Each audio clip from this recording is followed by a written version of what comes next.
Hello drama Tamil வியூவர்ஸ்க்கு hi. நம்ம இன்னைக்கு பாய்ஸ் பேரடைஸ் ஃபைனல் எபிசோடுக்கு வந்துட்டோம். ஃபைனல் எபிசோடில் என்ன நடக்குதுன்னு வாங்க டைம் வேஸ்ட் பண்ணாமல் பார்க்கலாம். லாஸ்ட் எபிசோட்லேயே ராயும் கிக்கியும் ஒன்று சேர்ந்துருப்பாங்க இல்லையா?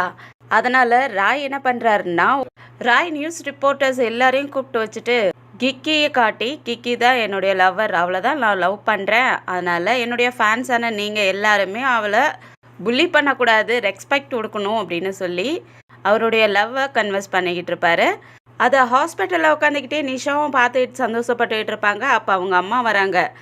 நிஷா ஹாப்பியாக இருக்கிறத பார்த்துட்டு, என் மகை ரொம்ப நாளைக்கு அப்புறம் ஹாப்பியாக இருக்கா, என்ன விஷயம்னு சொல்லி கேட்க, ராய்க்கு இந்த மாதிரி கேர்ள் ஃப்ரெண்ட் கிடச்சிட்டா, அதை தான் பார்த்துக்கிட்டு இருந்தம்மா அப்படின்னு சொல்கிறாங்க. அதை கேட்டவுடனே அவங்களுக்கு ஆச்சரியமாகிடுது, அப்படியே சந்தோஷப்படுறாங்க. அதுக்கப்புறம் நீ என் கூட என் வீட்டுக்கு வந்துருன்னு சொல்லி கூப்பிடுறாங்க. ஆனால் நிஷா இருந்துட்டு, இல்லை நான் வரலை, நான் இங்கேயே என் ஃப்ரெண்ட்ஸுங்க கூடயே நான் இருக்கேன் அப்படின்னு சொல்லிடுறாங்க. அடுத்த சீன்லேயே நிஷாவோட வீட்டை தான் காட்டுறாங்க. நிஷாவோட வீட்டில் நிஷா உள்ளே வராங்க. ஆனால் யாருமே அங்கே இல்லை. அவங்களும் அவங்க ஃப்ரெண்டு ஷியூ எல்லாரையும் கூப்பிட்டு பார்க்குறாங்க. யாரோடைய சத்தமும் இல்லையா? அதனால் அவங்க டைரெக்டாக சியோட ரூமுக்கு போகிறாங்க. சியோட ரூமில் ஷியோவும் இல்லை. அதனால் அவருடைய புக்கு மட்டும் அங்கே இருக்கும். அதை எடுத்து பார்க்குறாங்களா, அந்த புக்கில் அவங்க 2 பேரும் சின்ன பிள்ளையாக இருந்தப்போ எடுத்துக்கிட்ட ஃபோட்டோ ஒன்று இருக்கும். அந்த ஃபோட்டோவை பார்த்துட்டு, அப்போ நம்ம கூட இருக்கிற சியோ நம்ம கூட சின்ன பிள்ளையில விளையாண்டு சிரித்த பக்கத்து வீட்டு பையனா அப்படின்னு யோசிச்சுட்டு கம்ப்யூட்டரை ஓப்பன் பண்ணலான்னு கம்ப்யூட்டரை ஓப்பன் பண்ணி பார்க்குறாங்க. அதில் பார்த்தா ஃபுல்லாகவே இவங்க ஃபோட்டோவாக தான் இருக்கும். அதை பார்த்தோன்னே நிஷா ரொம்ப ஷாக் ஆகிடுறாங்க. எல்லாத்தையும் ஓப்பன் பண்ணி பார்க்குறாங்க. அதுக்கப்புறம் அதில் பர்சனலாக சியூ ஒன்லிங்கிற ஃபோல்டர் மட்டும் இருக்கும்.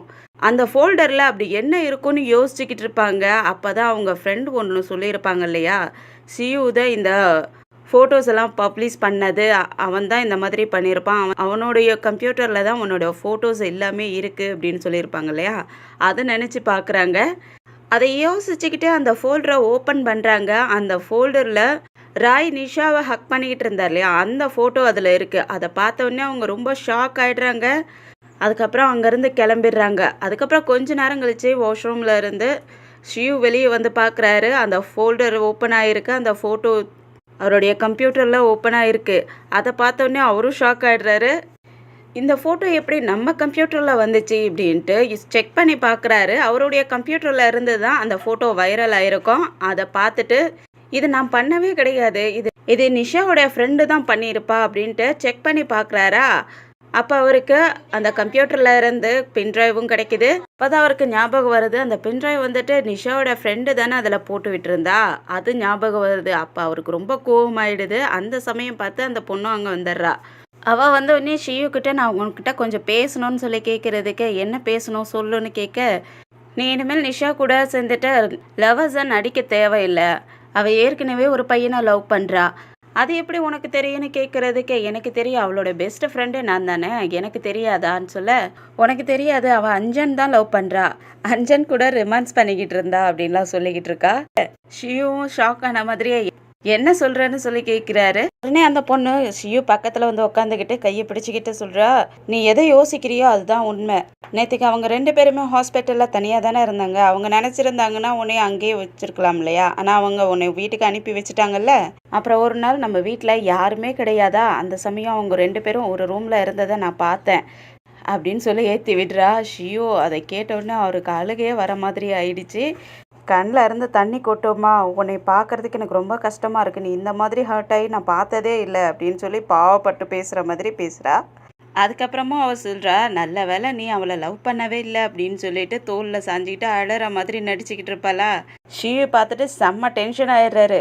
சொல்கிறாரு, நிஷாவும் நீயும் எவ்வளோ ஃப்ரெண்டாக இருக்கீங்க, ஆனால் அவள் எவ்வளோ பரவாயில்ல, ஆனால் நீ இருக்கியே ரொம்ப மோசமான பொண்ணு, அவள் கூடயே இருந்துக்கிட்டு அவளை நீ எவ்வளோ தப்பாக பேசுகிற, நீ அவளை இவ்வளோ வெறுக்கிற, ஆனால் அவள் மேலே எவ்வளோ பாசம் வச்சுருக்கா, அது உனக்கு தெரியலையா, ஒன்றை மாதிரி ஒரு பொம்பளையை நான் பார்த்ததே இல்லைன்னு சொல்லி திட்டி விடுறாரு. அப்படின்னா நீ அவ்வளோ தூரம் அவளை லவ் பண்ணுறியான்னு அந்த பொண்ணு கேட்குறா. ஆமான்னு சியூ சொல்ல, ஏன் எல்லாருமே அவளையே லவ் பண்ணுறீங்க, அவளை மட்டும்தான் உங்களுக்கு பிடிக்குது, என்னையெல்லாம் ஏன் பிடிக்க மாட்டேங்குது அப்படின்னு சொல்லிக்கிட்டே அவரை கட்டி பிடிச்சிக்கிட்டு கத்திக்கிட்டு இருக்கா. நீ அவளை லவ் பண்ணாத, என்னை மட்டும் லவ் பண்ணு. உடனே சியூவும் அந்த பொண்ணை தள்ளி விட்டுட்டு, நீ இங்கேருந்து உடனே இங்கேருந்து கிளம்பிடு, எனக்கு எல்லாமே தெரிஞ்சு போச்சு. நீ தான் அந்த ஃபோட்டோவ வைரல் பண்ணங்கிறதும் எனக்கு தெரிஞ்சு போச்சுன்னு அந்த பின்ட்ரைவ எடுத்து காட்டுறாரு. அத பார்த்த உடனே அவளுக்கு ரொம்ப கோவமாயிடுது. என்ன பண்ணுறதுன்னே தெரியாத அழறா. அதுக்கப்புறம் ஷியு கிட்ட, "நீ அவகிட்ட சொல்லாத, என்னை பற்றி எதுவும் சொல்லாத. நான் தான் உன்னை லவ் பண்ணுறேன்" அப்படின்னு சொல்லிட்டு, "நீ அவகிட்ட சொல்லாத, அவள் என்னை வெறுத்துருவான்னு சொல்ல, நீ யாருக்குமே சின்சியராக இருக்க மாட்டேன்னு" சொல்லி திட்டுறாரு. உடனே அந்த பொண்ணு சொல்கிறா, "நான் தான் அவளை கொலை பண்ண முயற்சி பண்ணேன்.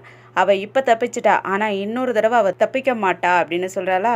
அதை கேட்டவுடனே ஷியுவுக்கு செம்ம கோவமாயிடுது. "என்ன, நீ தான் அவளை கொலை பண்ண ட்ரை பண்ணியா? நீ இப்போ அவளை கொலை பண்ண ட்ரை பண்ணியிருக்கலாம், ஆனால் இன்னொரு டைம் அவன் மேலே கையை வைக்கணும்னு நினச்சேன்னா உன்னை நான் சும்மா விட மாட்டேன். என்ன, போலீஸில் சொல்ல போறியா? சொல்லு. ஆனால் உங்ககிட்ட எந்த ப்ரூஃபுமே இல்லையே, நான் தான் கொலை பண்ண முயற்சி பண்ணேன்னு எந்த ப்ரூஃபுமே இல்லையே, போய் சொல்லி தான் பாரேன்" அப்படின்னு சொல்லி மிரட்டிக்கிட்டு இருப்பாளா. அந்த சமயம் அஞ்சான் அங்கே வந்துடுறான். அஞ்சான் வந்துட்டு, "என்கிட்ட ப்ரூஃப் இருக்குது" அப்படின்னு சொல்லிட்டு ஃபோனை எடுத்து காட்டிக்கிட்டே வரான். அதை கேட்டவுடனே அவள் இன்னுமே டென்ஷன் ஆகிடுறா. அதனால ரொம்ப பைத்திய மாதிரி ஆயிடுறா. என்கிட்ட அந்த ஃபோனை கொடுன்னு சொல்லிட்டு பிடுங்கிக்கிட்டு இருப்பா. ஆனால் அஞ்சான் கொடுக்க மாட்டார். 2 பேத்துக்கு இடையில சண்டை வந்துக்கிட்டே இருக்கும். அதுக்கப்புறம் ஒரு கட்டத்தில் அவள் என்ன பண்ணிடுறான்னா, கத்தி அங்கேருந்து எடுத்துக்கிறா. "இப்போ நீ கொடுக்கலன்னா நான் உன்னை குத்திடுவேன்னு சொல்ல, நீ என்ன பண்ணனாலும் சரி, நாங்கள் உங்ககிட்ட கொடுக்க மாட்டோம்னு சொல்கிறாங்க 2 பேருமே. "ஓ அப்படியா? அப்படின்னா என்னை யாருமே ஃபாலோ பண்ணக்கூடாதுன்னு" சொல்லிட்டு மிரட்டி விட்டுட்டு அங்கேருந்து ஓடுறா. அதுக்கப்புறம் அஞ்சன் ஷியு கிட்ட பேசுகிறாரு. என் மேலே தான் தப்பு, எல்லாமே இந்த நாம்சூன் பண்ண வேலை தான், இவ என்னை ஏற்றி விட்டா, அதனால தான் நான் அப்படி பண்ணிட்டேன். நிஷா மனசில் என்ன இருக்குன்னு தெரியாமலேயே நான் பண்ணிட்டேன், என் மேலே தான் தப்பு அப்படின்னு சொல்லி மன்னிப்பு கேட்டுக்கிட்டு இருப்பாரு ஷியு கிட்ட. அதனால ஷியுவும் மன்னிச்சிடுறாரு. 2 பேருமே ஃப்ரெண்டாகவும் ஆயிடுறாங்க. அதுக்கப்புறம் இந்த சைடு பார்த்தோம்னா அந்த பொண்ணு ஓடுனா இல்லையா, அவள் ஒரு பில்டிங்கில் இருந்து லிஃப்ட்டுக்காக வெயிட் பண்ணிக்கிட்டு இருப்பா. அந்த சமயம் போலீஸ் வந்துடுறாங்க. போலீஸ் வந்துட்டு, "என்கிட்ட நீ என்னென்ன பண்ணணுங்கிறதுக்கு உண்டான ப்ரூஃப் இருக்குது" அப்படின்னு சொல்லிட்டு அவளை பிடிச்சிட்டு போயிடுறாங்க. அதுக்கப்புறம் வீட்டில் நிஷா தனியாக உட்காந்துருப்பாங்களா. அப்போ அஞ்சான் வந்துட்டு, "நான் உங்ககிட்ட கொஞ்சம் பேசணும்னு சொல்லி கேட்குறதுக்கு", "என்கிட்ட என்ன பேசணும்? நீ என்கிட்ட இதுக்கு மேல் கொண்டு எந்த வார்த்தையும் பேசாதன்னு" சொல்லி சத்தம் போட்டு விடுறாங்க. "எனக்கு புரியுது உன் கோவம் என்னங்கிறது, ஆனால் நான் என்ன சொல்ல வரேங்கிறது கொஞ்சம் கேட்டுட்டு அதுக்கப்புறம் என் மேலே நீ கோவப்படு" அப்படின்னு சொல்லிட்டு அந்த ஃபோனில் இருக்கிற வீடியோவை காட்டுறாரு. அந்த ஃபோனில் அந்த பொண்ணு சொல்லியிருக்கிறா, "நான் தான் அஞ்சானை குழப்பி விட்டு நிஷா கூட இருக்கிறதுக்காக செட் பண்ணி விட்டேன்" அப்படின்னு சொல்லியிருப்பாளா. அதெல்லாம் பார்க்குறாங்க. அதை நிஷா பார்த்துட்டு, "நீ என்கிட்ட இதை வாயால் சொல்லியிருந்தா கூட நான் நம்பியிருக்க மாட்டேன், ஆனால் ப்ரூஃபையே காட்டுறியே, என்னோட ஃப்ரெண்டே எனக்கே துரோகம் பண்ணுவான்னு நான் நினச்சி கூட பார்க்கல. சரி, சியுக்கு ஒன்றும் ஆகலைல்ல, அவன் நல்லா தானே இருக்கேன்னு" சொல்லி நிஷா கேட்க, அதை கேட்ட உடனே அஞ்சானுக்கு புரிஞ்சு போச்சு, ஷியு தான் இவள் லவ் பண்ணுறா அப்படின்ட்டு. நான் சிரிச்சுக்கிட்டே கேட்குறாரு, "நீ கேட்குறதுல எனக்கு தெரிஞ்சு போச்சு, நீ அவனை எவ்வளோ லவ் பண்ணுறன்னு சொல்லி கேட்குறதுக்கு". "இல்லை, அப்படிலாம் ஒன்றும் இல்லை, அவள் இந்த மாதிரி கத்தி எடுத்து சுற்றி இருக்கா இல்லையா, அவனுக்கு எதுவும் ஆகலைல்ல, ஒரு அக்கறையில் தான் கேட்டேன்" அப்படின்னு சொல்கிறாங்களா.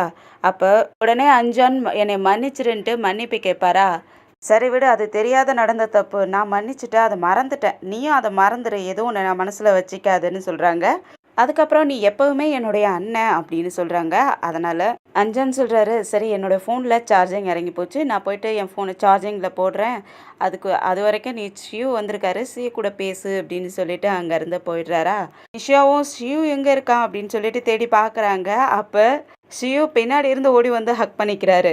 ஹக் பண்ணிக்கிட்டு, "என்னை தான் இவ்வளோ நேரம் தேடிக்கிட்டு இருக்கியான்னு சொல்லி கேட்குறதுக்கு, இல்லை இல்லை, அப்படிலாம் ஒன்றும் இல்லை, எனக்கு சீரியஸாகவே தெரியாது, அவள் இப்படி பண்ணுவான்னு எனக்கு தெரியாது, என்னை மன்னிச்சிருன்ட்டு மன்னிப்பு கேட்பாங்களா. அதுக்கப்புறம், "நீ தான் நல்ல வேலையாக எனக்கு என் ஃப்ரெண்டை பற்றி எனக்கு தெரிய வச்சுருக்க, அவள் இந்த அளவுக்கு மோசமாக இருப்பான்னு எனக்கு தெரியாது, நான் அவளை கண்மூடித்தனமாக நம்பிக்கிட்டு இருந்தேன், இவ்வளோலாம் பேசுனேன்னா நான் உன்னை மன்னிச்சிருவேன்னு நினச்சிக்கிட்டியா, நான் உன்னை மன்னிக்க மாட்டேன்" அப்படின்னு சொல்கிறாரா. "நீ என்னை மன்னிக்கிறதுக்கு நான் என்ன செய்கிறதுன்னு சொல்லி கேட்குறதுக்கு, 2 கையும் விரித்து வச்சுக்கிட்டு என்னை ஹக் பண்ணிக்கிட்டு சொல்லு, அப்போ தான் நான் ஒத்துக்குவேன்னு சொல்கிறாரா. "இல்லை இல்லை, நானும் உன்னை ஹக் பண்ணிக்க மாட்டேன், ஆனால் என்னை மன்னிச்சிடுன்னு" சொல்லி க்யூட்டாக கேட்பாங்க. அவரும் அதுக்கப்புறம் மன்னிச்சிடுறாரு. இது சைடு அஞ்சான் உள்ளே போனார் இல்லையா, அவருடைய பேக் எடுத்துக்கிட்டு வெளியே வருவார். இவங்க 2 பேரும் பார்த்துட்டு, "என்னாச்சு, எதுக்காக கிளம்புறேன்னு சொல்லி கேட்குறதுக்கு, "நான் வந்த வேலை முடிஞ்சிருச்சு, அதனால தான் கிளம்புறேன். எங்களுடைய நிஷா ஒரு லெஸ்பியன் இல்லை, அவளுக்கு பாய் ஃப்ரெண்ட் கிடச்சிருச்சு, அதனால நான் இங்கே இதுக்கு மேலே இருக்க தேவையில்ல, நான் போகிறேன்" அப்படின்னு சொல்லிட்டு லாஸ்ட்டாக, "நான் உன்னைய ஹக் பண்ணிக்கலாமான்னு" கேட்குறாரு.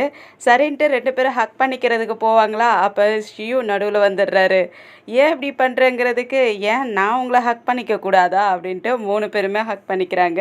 அதுக்கப்புறம் அடுத்த சீன்லேயே நிஷாவை காட்டுறாங்க. நிஷா ரெடி ஆகிக்கிட்டு இருக்காங்க. அப்போ கிக்கி அங்கே வந்துட்டு, நிஷாவோட கண்ணில் ஒரு துணியை கட்டி விடுறாங்க. அதுக்கப்புறம் வான்ட்டு ஒரு இடத்த கூட்டிகிட்டு வந்து உட்கார வைக்கிறாங்க. அங்கே பார்த்தா ஃபுல்லாக டெக்கரேட் பண்ணியிருக்குமா. அங்கே ஒரு சேரில் உட்கார வச்சுட்டு கண்ணை திறந்து விடுறாங்க. பார்த்தா ஃபுல்லாக அவங்க முன்னாடி அவங்க ஃபோட்டோஸ் தான் இருக்கும். அதை பார்த்துட்டு அவங்க ஷாக் ஆகுறாங்க. முன்னாடி ஒரு கம்ப்யூட்டரில் ப்ளே மீ ப்ளீஸ் அப்படின்னு சொல்லி எழுதியிருக்கோமா. அதை பார்த்துட்டு அவங்க ப்ளே பண்ணுறாங்க. அதில் ஃபுல்லாகவே அவங்க ஃபோட்டோஸ் தான் வரும். அதுக்கப்புறம் ஷியூ ஒரு வீடியோ பண்ணி வச்சுருக்காரு. அந்த வீடியோவில் ஷியூ நிஷா கிட்ட லவ் ப்ரொப்போஸ் பண்ணுறாரு. அதில் நிறைய விஷயம் பேசியிருப்பாரு. அவங்க சின்ன பிள்ளையில் நடந்த மூமெண்ட்ஸ் எல்லாத்தையும் சொல்லியிருப்பாரு. அதனால அவங்களுக்கு அழுகையே வந்துடுது.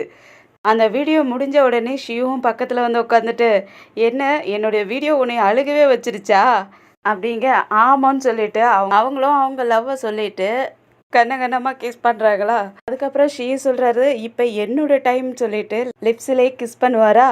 அதுக்கப்புறம் வேகமாக கத்த ஆரம்பிச்சிடுறாரு. ஃபைனலாக நம்ம 2 பேரும் டேட் பண்ண ஆரம்பிச்சிட்டோம் அப்படின்னு சொல்லிட்டு வேகமாக கத்துறாரு. அந்த சத்தம் கேட்ட உடனே ஒளிஞ்சிருந்தவங்களாம் வெளியே வந்துடுறாங்க. வெளியே வந்துட்டு அவங்களுக்கு கங்க்ராட்ஸ் பண்ணிவிட்டு அப்படியே ஃபோட்டோஸ் எல்லாம் எடுத்துக்கிறாங்க. இப்படி இவங்க ஹாப்பியாக ஃபோட்டோ எடுத்துக்கிறதோடு தான் இந்த ட்ராமாவே முடியுது. ஃப்ரெண்ட்ஸ், ஐ ஹோப் இந்த வீடியோ உங்களுக்கு பிடிச்சிருக்கும்னு நினைக்கிறேன். ஃப்ரெண்ட்ஸ், இந்த வீடியோ பிடிச்சிருந்துச்சுன்னா ஒரு லைக்கை தட்டி விடுங்க. அப்புறம் இந்த ட்ராமா எப்படி இருக்குது, என்னுடைய எக்ஸ்பிளனேஷன் எப்படி இருக்குன்னு சின்னதாக ஒரு கமெண்ட் பண்ணி விடுங்க.